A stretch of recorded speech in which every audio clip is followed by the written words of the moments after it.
Good morning, Vietnam. This country has to be one of my favorite places on earth. My first encounter with it was back in 2006 when I lived in Hanoi for about 6 months.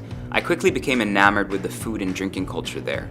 Back curtain on plastic stools, too cheap to believe beers, a mountain of herbs, and a happy bewilderment each time a dish was put right in front of me.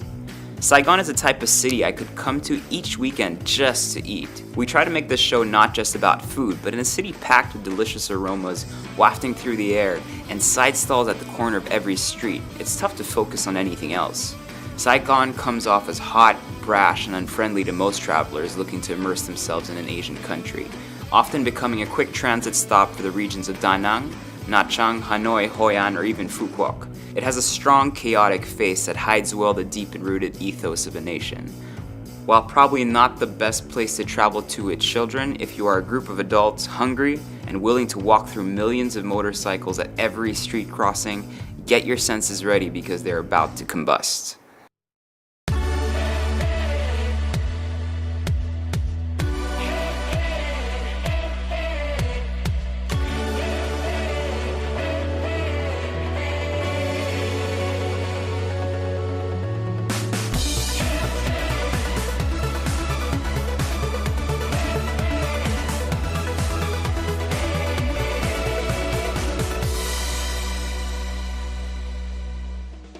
Ho Chi Minh or Saigon is one of those cities that is just so full of life and full of energy. And today where we stand is kind of a testament of what the city is today. Behind us we have the Notre Dame Cathedral, which is a remnant of the French colonization, and we're surrounded by lots of different Vietnamese restaurants. So I think that's what Saigon is today, is a good mix of both what is traditional French, traditional European, and traditional Vietnamese. For this episode, I have a very special friend joining me, Chef JP Anglo. I needed an extra stomach, I think. And JP, what are you expecting in this trip, man? Anything, man. I'm open to everything that you're gonna feed me. It's all new to me. This is all new to me, so I don't know what to expect. The whole point of overnight is we're gonna show people what are the best places to eat, what are the best places to drink, what are the best places to have fun and kind of go out, and then we'll try to do that in a 24 to 36 hour time frame. All right. You up for it? Let's get to it.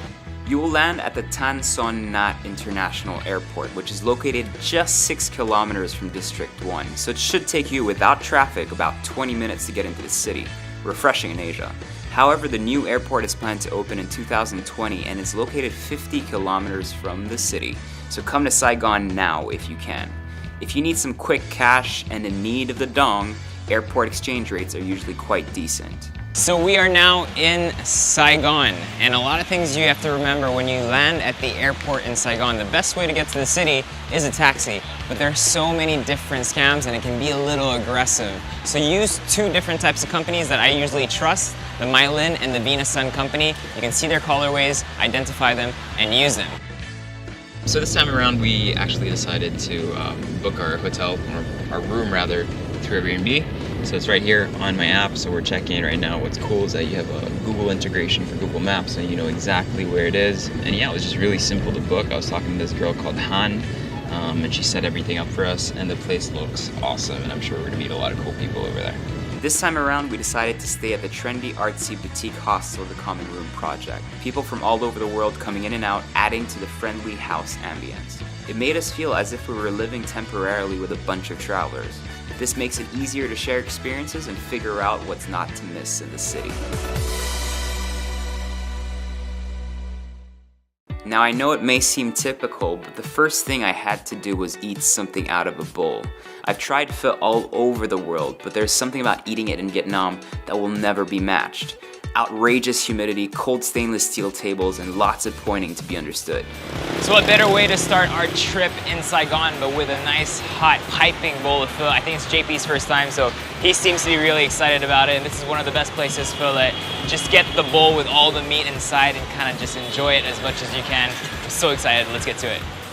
Now there's always going to be a debate as to who sells the best bowl of pho. Honestly, they are all better than what you're probably eating right now. Other places I've enjoyed in the past are Pho Dao for northern style pho, pho hong for southern style pho, or pho phuong. We got the standard pho, which is basically all like, I think 4 meats inside. You've got tendons, you've got brisket, obviously, which is the most traditional one, and then always served with like a shitload of herbs and bean sprouts, which I love because these things are so aromatic. And I don't know if you've ever tried the Vietnamese limes, but they're so sweet and so tasty. Usually they serve it, so you have chili, fish sauce, soy sauce. I love putting this like deep red chili, so good. It's about to be fire in my mouth. All right, I'm going for it. So JP, as a pho virgin, wow, first impression? Meaty and done with a lot of soul. Right? You can tell that they cooked it for a long time. And look at how they braise the beef.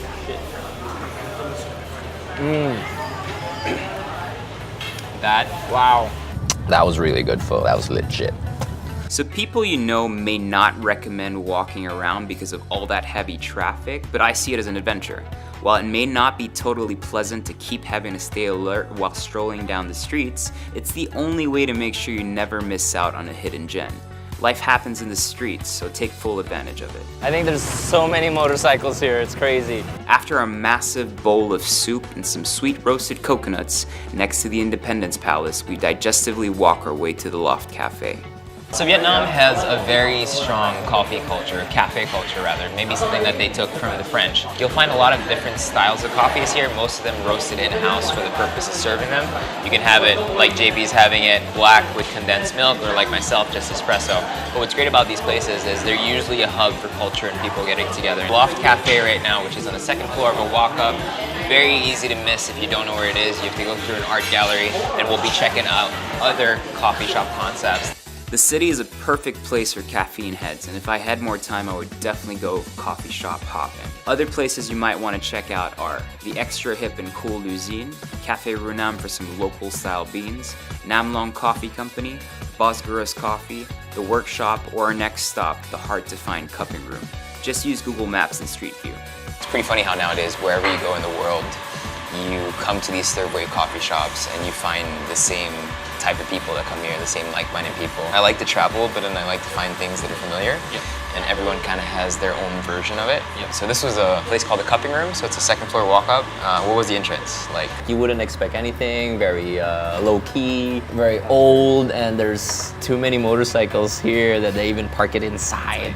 And then even on the second floor, there are bicycles parked inside. And the sign outside was just a paper. A paper, yeah. So Cupping Room, so. But you were saying that you could smell the beans. From downstairs. So basically, if you're trying to find this place, just follow the smell of the beans and you will find it. It's a nice little haven. They roast their beans in-house, just right in front of you. And then they kind of just brew it over here, so it's pretty cool.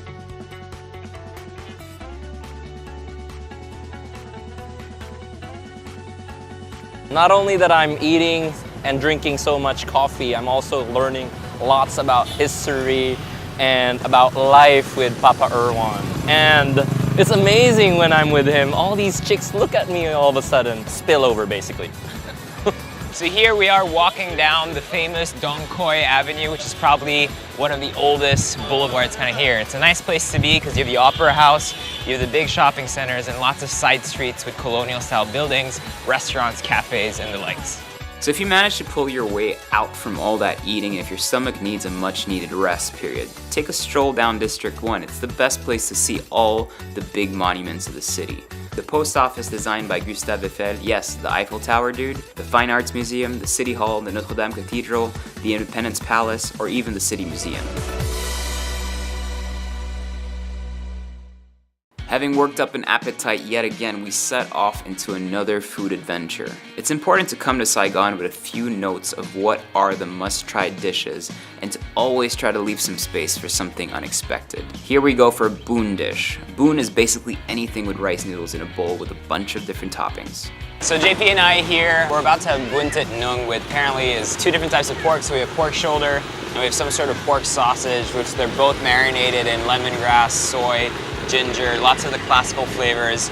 And apparently there's a secret ingredient that Madame here doesn't want to tell anyone. So these are like many of the lunch ladies in Saigon, which is pretty cool. They're here. She's been here for 40 years. Yep. 40 years making one thing and making it really well. So all that pork and then the spring roll, which you have over here, is then placed on top of rice noodles with like a Thai fish sauce dressing and some peanuts. It's so simple, but it looks absolutely delicious. Like, this is gonna be a killer meal, I can feel it. I can taste that crunch already. The noodles are loaded with so many textures. Deep fried pork fat, peanuts, crunchy Vietnamese spring rolls, and just so much love. Other noodle dishes you might want to try are the bun tit at Chi Thong, the bun bo, which is the beef version, at Bun Bo Hue Dong Ba, or the crab noodles at Bang Kang Kwa 87. Our blowout continues and we decide to go try some ban kut, which are small rice pancakes with shrimps and toppings. I hope I don't fuck this up. Oh, there you go. Now I won't fuck it up.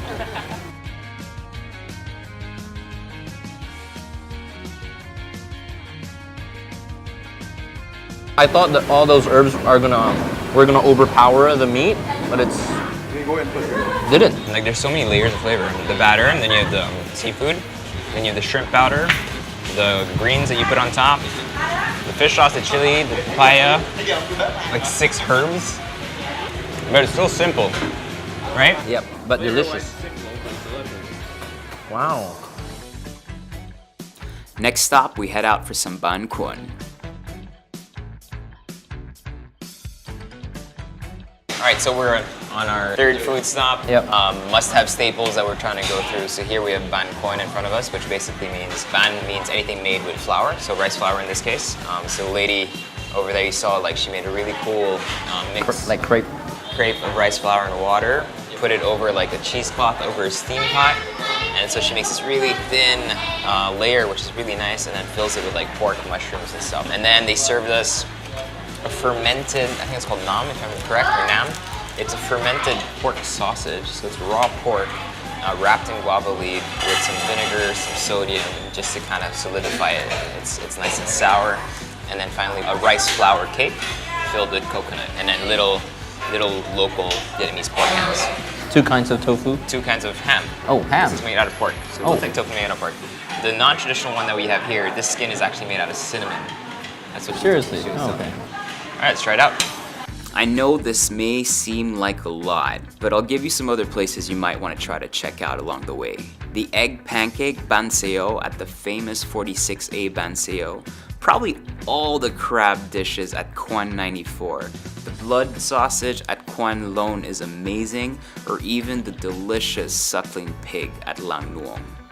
So we're in front of the Le Phang Tam Park. It used to actually be an old cemetery turned into a park. We're here to try out the papaya lady, or she's known as the papaya lady, a girl whose papaya salad has become so famous that sometimes she sells over 100 kilos of papaya. She's been doing it for 27 years, and because of this little business, this little stall you see behind me, she was actually able to send her son to university in the States. Little stories like that make you happy.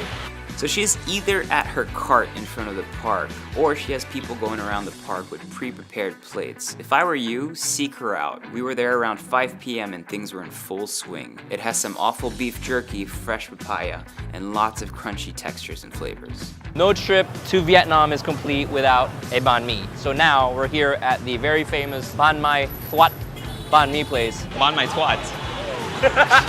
Just can you just take one.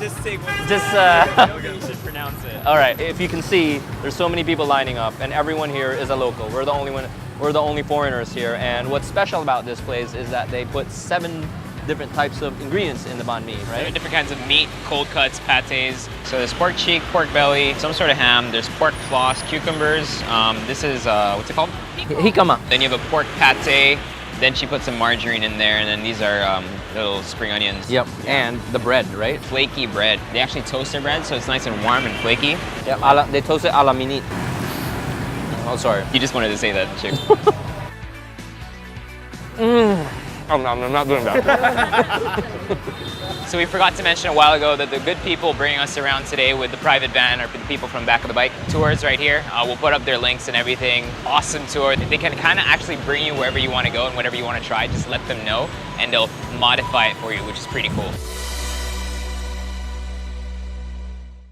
Go home, take a shower, and be awakened by how the city just changes at night. If you're tired of eating out on the street and in places with no air conditioning, I personally don't see how that could be, but some other more upscale options would be Madhouse, the Secret Garden Restaurant, Refinery, Quanbi for some local cuisine, Trois Gourmands, or Saigon Lookout. So finally, our resident grandfather has come out of his slumber. You feel better?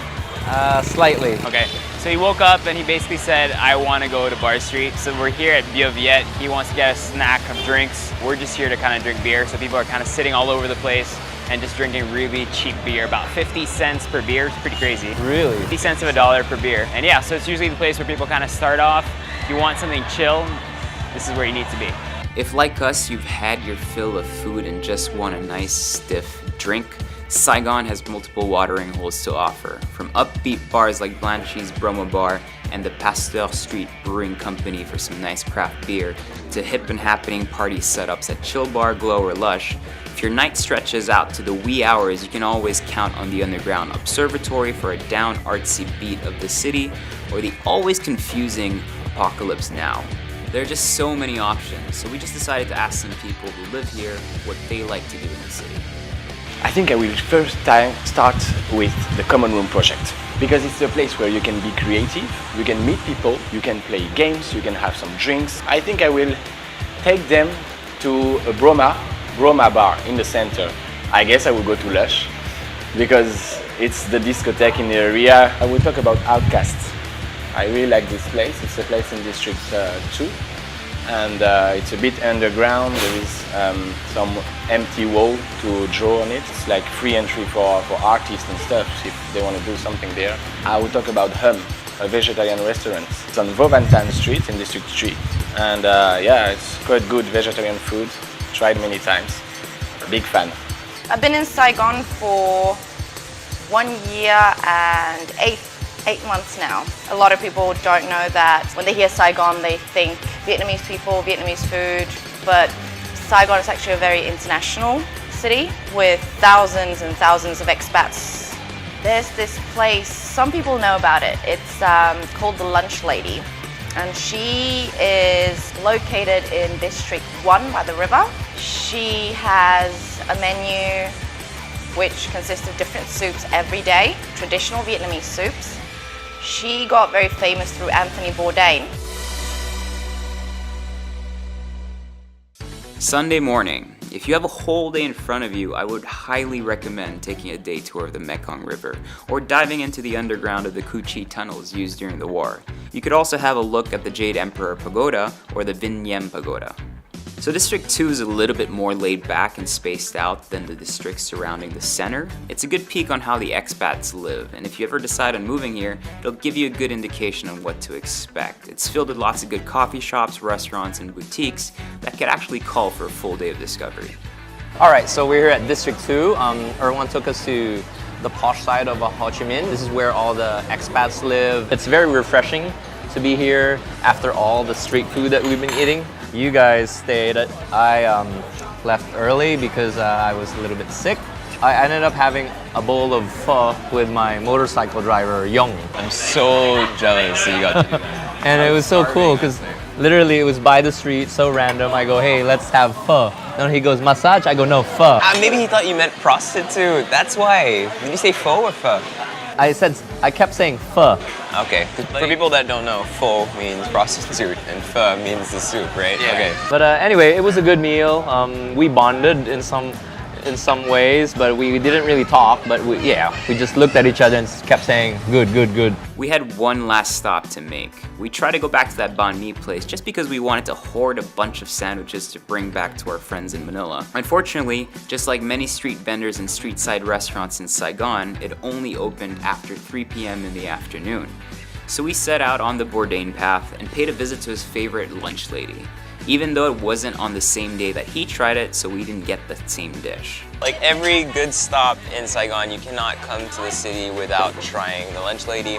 Made popular, of course, by Anthony Bourdain. As we've been seeing, there are a lot of different lunch ladies and these kind of shops where people just pop up here and there. So yeah, we're here every day. The menu changes. We're here on a Sunday. It seems to have some sort of an egg noodle, like a mami noodle, some pork as well. So it looks really good, really flavorful. All these nice condiments. Everyone here is really lovely and really nice.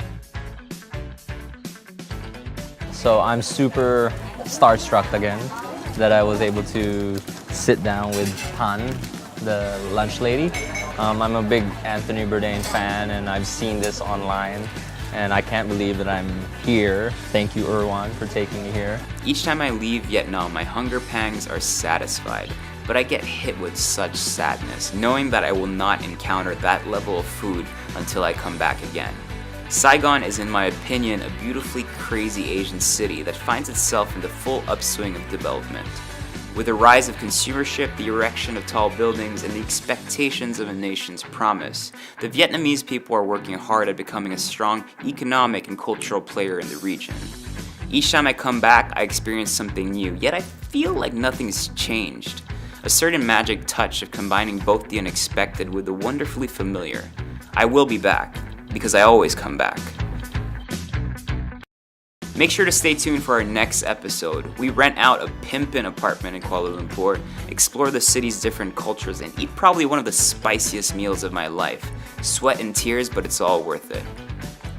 Make sure to follow me on Facebook, Instagram, Twitter, and Snapchat for updates and behind-the-scenes pictures and videos. Also, don't forget to subscribe to my channel.